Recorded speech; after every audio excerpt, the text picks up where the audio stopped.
Lady से और ऊपर से विकलांग, इनसे शादी की। जमींदार घरों में ये चीज़ बिल्कुल ही वर्जित था, बिल्कुल ही वर्जित था। उनको घर छोड़ना पड़ा, बहुत कठिनाई से जीवन शुरू करना पड़ा। मेरी माँ लाहौर के Saint Mary's, one of the premium colleges उस समय का, लाहौर में सेंट मैरीज कॉलेज की पढ़ी हुई ग्रेजुएट। पार्टीशन के बाद जब वो इधर आए बिहार में, तो उन दिनों महिलाओं को तो काम करने का कोई मिलता ही नहीं था, मतलब वर्जित था। महिलाएं वो काम करेंगी, हाँ, औरत की कमाई हम खाएंगे, इस तरह की वो है। या तो आप टीचर बने या फिर आप डॉक्टर बने, तीसरा कोई विकल्प नहीं था। लेकिन उस परिस्थिति में भी मेरी माँ को कोई जॉब नहीं मिला क्योंकि वो एक विकलांग थी। जब हमारी पढ़ाई हो रही थी तो हमारे पिता चाहते थे कि हम IAS अफसर बने। पढ़ाई में चूंकि अच्छे थे तो बहुत उनको उम्मीद थी कि हम IAS अफसर बनेंगे, क्योंकि हमारे घर भरे हुए IAS अफसर से। तो एक प्रचलन था घर का कि सब IAS अफसर बनते, ये भी बनेगी। और मेरी माँ ने एक दिन बड़े चुपचाप से मेरे से कहा, IAS अफसर बन जाओगी और फिर जैसे तुम्हारे सारे चाचा मामा लोग लगे हुए हैं नौकरी की दौड़ में घुस जाओगी। हमारे जैसे लोगों के लिए, विकलांगों के लिए कुछ करो। हम सिर्फ फिजिकली नहीं हैंडीकैप है, समाज हमको मेंटली भी हैंडीकैप कर देता है। ओ देखो लंगड़ी आ गई, ओ देखो लूली आ गई, अरे कैसा दे, तरह तरह की कहानियाँ आ गई, देखो कहानियाँ आ गई, इस तरह की बातें होती थी। इतना जलील किया जाता था, इतना जलील किया जाता, जबकि उसमें कोई उनकी गलती नहीं होती थी। ऊपर परमेश्वर ने जैसा बनाया वैसा है, उसको एक्सेप्टेंस नहीं मिलता था समाज में। उस नाते बहुत सोचा हमने, उनकी तकलीफ दी। उस आधे शरीर की औरत ने हम 3 बच्चों को पाल के बड़ा किया, किस कठिनाई से किया वो दिखता था, वो महसूस करते थे। हमने अपनी आत्मा, मेरी आत्मा ने कहा कि नहीं, जो माँ बोल रही है वो सही है, हमको विकलांगों के लिए ही कुछ करना चाहिए। और हमने वही उसी दिशा में कदम रख दिया अपने समाज से। मेरे पिता बहुत नाराज भी हुए और काम पर पहुंचाया लोगों को। ये एक गर्व होता है, एक संतुष्टि होती है। इसलिए विकलांग लड़कियों ने, अंधी बहरी गूंगी लड़कियों ने मिलकर फैक्ट्री खड़ी कर दी मेरी बंबई में।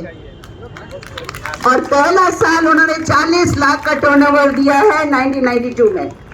पहला साल इन्हीं लड़कों ने 40 लाख का टर्नओवर, उस समय बहुत मायने रखता था।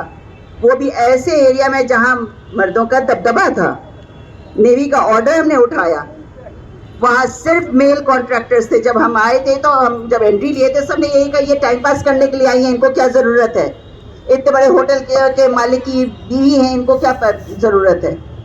ज़रूरत की बात ये आपको समझ में तब आएगी जब आप उन लोगों के साथ उठिए बैठिए, उनकी परेशानी, उनकी दिक्कतें समझिए कि उनके घर में चूल्हा किस तरह से जलता है, क्या परेशानी, शादी ही नहीं होती है। ऐसे विकलांग अगर हो तो शादी ना होती हो।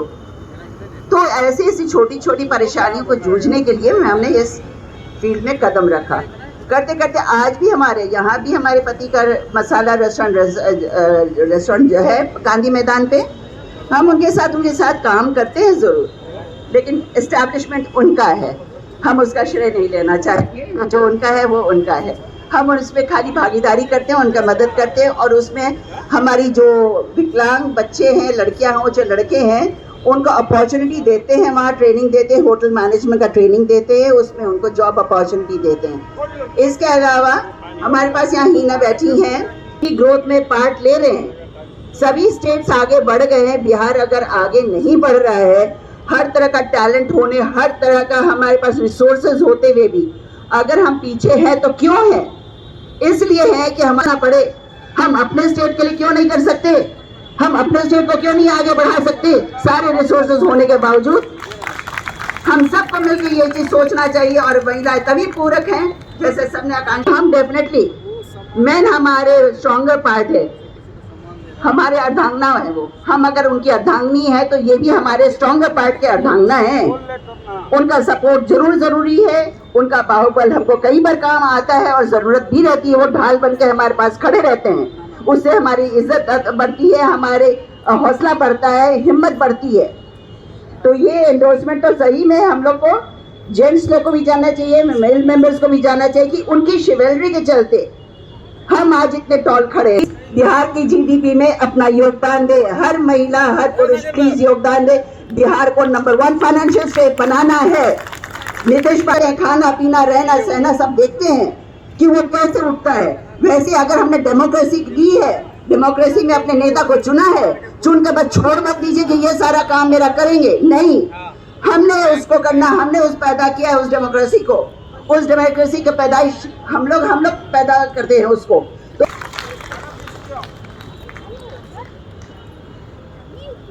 बहुत ही गौरवान्वित महसूस कर रहे हैं। हम महिलाएं ये क्यों भूल जाते हैं कि जब हम घर चला सकते हैं तो समाज और इस देश को क्यों नहीं चला सकते। जब भी मौका मिला है महिलाओं ने ये साबित किया है